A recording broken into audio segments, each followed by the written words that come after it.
Maghagpat ta ha, maghagpat na ta. Aw sa ako sa dining ko anon ang kuan. Kanang unsay tawag ani?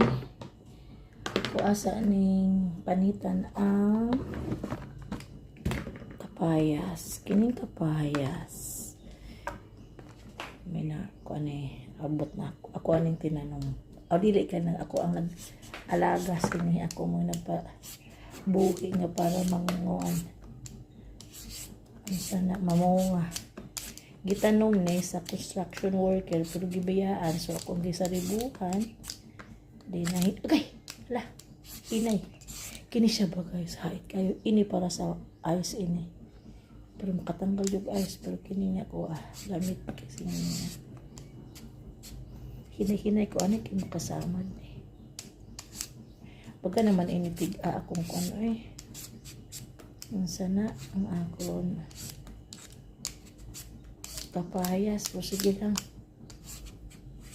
basta na ay kapayas kini guys din ako nimutangan og gata ay high blood man ko samot akong kuan sa high blood anang gata niya magkuan na po ako ang kanang unsa na gallstone pang magduroy ba so, kinila ako tubig lang niya akong ibutan pero ang iba ni butangan og gata waray lakuan yan sa tawag itong sangig ba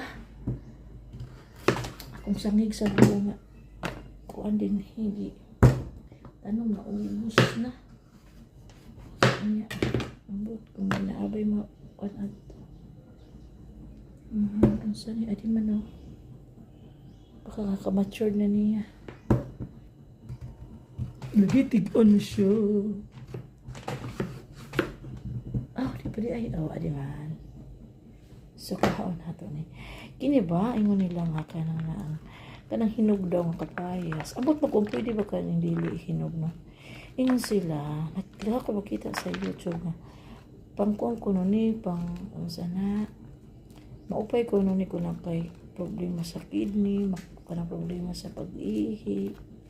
Ila, mag-iko ang kaani kada, sana, magkaon kaani pero gamay lang pero ang mga nasa 1 tablespoon or 1 teaspoon balik ko sure ha ang nano ang ko pero nakikita na ako mga effective daw na pong creatinine mo nga taas pero ang hinog mo na ilang gigamit ambot lang ka kini nga ko kini nga puti pa kung pwede ba ka pero kuan na lang sa tawag